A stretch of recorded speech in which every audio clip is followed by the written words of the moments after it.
Bismillahirrahmanirrahim. Assalamualaikum warahmatullahi wabarakatuh. Selamat sore, salam sejahtera bagi kita semuanya. Om Swastiastu, Namo Buddhaya, salam kebajikan. Bapak, Ibu, dan saudara-saudara sebangsa dan setanah air, saya terus mengikuti perkembangan situasi terkait dengan COVID-19 dari waktu ke waktu dan terus memberikan perintah-perintah yang terukur agar kita bisa menghambat penyebaran virus COVID-19 dan tidak memperburuk dampak ekonomi yang bisa mempersulit kehidupan masyarakat. Oleh karena itu, semua kebijakan, baik kebijakan pemerintah pusat maupun kebijakan pemerintah daerah, akan dan harus ditelaah secara mendalam agar efektif menyelesaikan masalah dan tidak semakin memperburuk keadaan.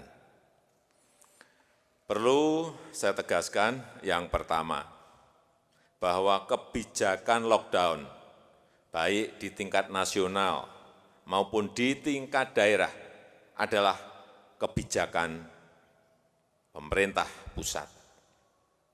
Kebijakan ini tidak boleh diambil oleh pemerintah daerah. Dan sampai saat ini tidak ada kita berpikiran ke arah kebijakan lockdown. Sekarang ini yang paling penting yang perlu dilakukan adalah bagaimana kita mengurangi mobilitas orang dari satu tempat ke tempat yang lain, menjaga jarak,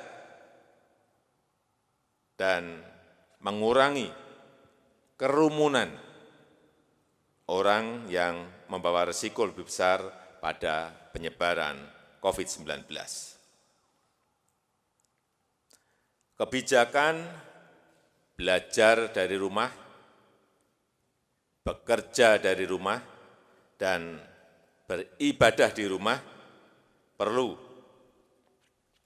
terus untuk kita gencarkan untuk mengurangi tingkat penyebaran COVID-19 dengan tetap mempertahankan pelayanan kepada masyarakat, baik itu urusan kebutuhan pokok, layanan kesehatan, dan layanan publik lainnya. Transportasi publik tetap harus disediakan oleh pemerintah pusat maupun pemerintah daerah dengan catatan meningkatkan tingkat kebersihan moda transportasi tersebut, baik itu kereta api, bus kota, MRT, LRT, bus trans. Yang penting bisa mengurangi tingkat kerumunan, mengurangi antrian, dan mengurangi tingkat kepadatan orang di dalam moda transportasi tersebut. Sehingga kita bisa menjaga jarak satu dengan lainnya. Yang kedua,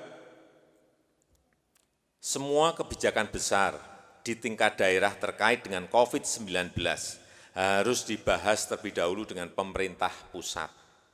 Untuk mempermudah komunikasi, saya minta kepada daerah untuk berkonsultasi membahasnya dengan kementerian terkait dan Satgas COVID-19. Yang ketiga, untuk menghindari kesimpang siuran informasi yang disampaikan kepada publik, saya juga minta agar Satgas COVID-19 menjadi satu-satunya rujukan informasi kepada masyarakat. Terakhir, saya mengajak untuk cuci tangan yang bersih, tetap belajar, tetap bekerja, dan tetap beribadah.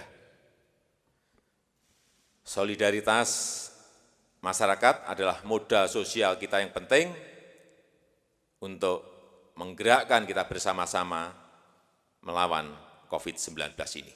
Saya rasa itu yang bisa saya sampaikan pada kesempatan yang baik ini. Terima kasih. Wassalamualaikum warahmatullahi wabarakatuh. Pak, izin terkait belajar dari rumah, bekerja dari rumah yang Bapak maksud itu sebenarnya apa? Dan kenapa pemerintah tetap memilih untuk tidak melakukan lockdown? Makasih Pak. Ya, ini sudah dimulai pada hari ini. Mendikbud telah memanajemen ini, mengkoordinasi ini, sehingga hari ini kita mendapatkan bantuan gratis untuk belajar lewat online dari Ruang Guru, dari Zenius, dari Google, dari Microsoft, dari Quiver, dari sekolahmu, dan dari kelas pintar. Artinya ini sudah berjalan pada hari ini. Kita ingin mengajak agar guru juga mengarahkan ke sana dalam 2 minggu ke depan. Sehingga betul-betul belajar dari rumah ini bisa efektif. Kalau ini bisa efektif, saya yakin akan mengurangi banyak sekali mobilitas para pelajar, mahasiswa, dan mengurangi penyebaran COVID-19. Pak, untuk daerah yang sudah menetapkan belajar di rumah, bekerja dari rumah, itu nanti evaluasinya seperti apa Pak? Apakah akan nanti dievaluasi langsung oleh Bapak atau dengan melalui menteri-menteri terkait Pak? Terima kasih. Ya tentu saja menteri yang terkait, tetapi evaluasi itu juga akan terus saya ikuti. Ada yang sudah mampu dengan online, ada yang belum. Sehingga di sini keaktifan setiap sekolah, keaktifan dari guru adalah menjadi hal yang penting kalau itu tidak bisa online. Tetapi jangan sampai kita harapkan pelajar diliburkan, tetapi justru malah bermain ke warnet, bermain ke tempat-tempat yang banyak kerumunan orang. Saya rasa penjelasan seperti ini harus terus dilakukan.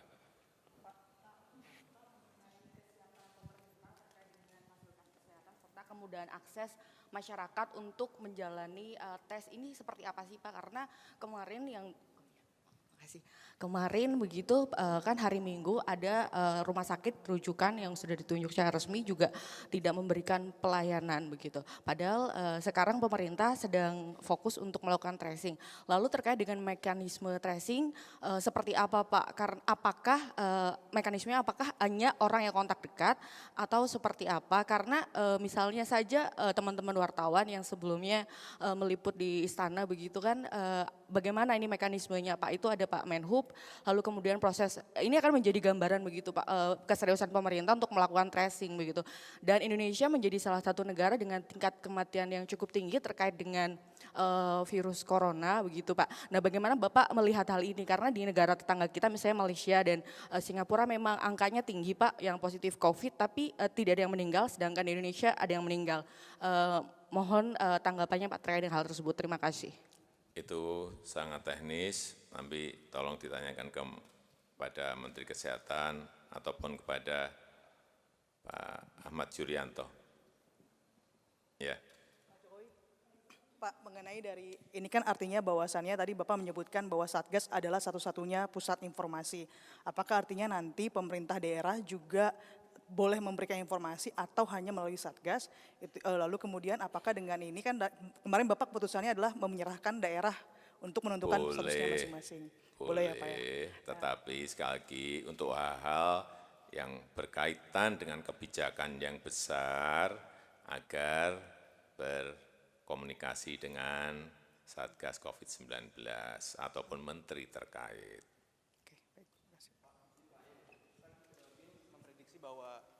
Izin Pak, masa puncak virus corona adalah 60-80 hari ke depan dan itu menyambut hari raya Lebaran dan Idul Fitri Pak. Bagaimana pemerintah menyiapkan hal itu Pak untuk mengantisipasi corona? Saya kira sudah saya sampaikan minggu yang lalu bahwa dari rumah sakit pemerintah sebanyak 132 ditambah dengan 109 rumah sakit dari rumah sakit TNI, ditambah lagi dengan 65 rumah sakit dari Polri, plus rumah sakit dari BUMN, ini masih dikalkulasi lagi, kalau itu tidak cukup, kita juga akan melibatkan rumah sakit swasta. Semuanya kita kerahkan dalam rangka ini. Dan kita memang sudah berhitung mengenai puncak itu, sehingga sekali lagi saya sudah memerintahkan kepada Menko Ekonomi, Menteri Perdagangan, kepada Bulog, untuk menjaga agar stok barang, terutama sembako, bahan-bahan pokok itu betul-betul tersedia dan siap terutama melalui Bulog.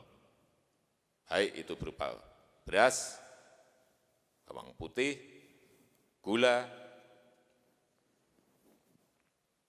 semuanya sudah disiapkan dan sudah saya perintah 2 minggu yang lalu.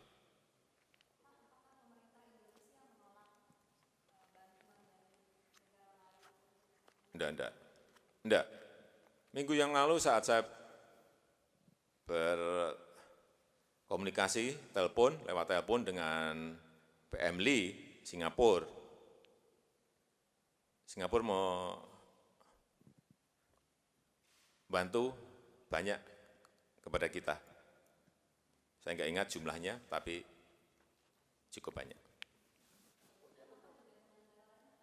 Apanya?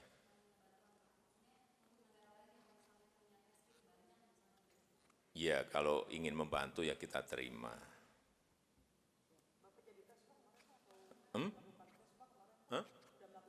Sudah, saya sudah tes, Ibu juga sudah tes, hasilnya tanyakan ke yang ngetes.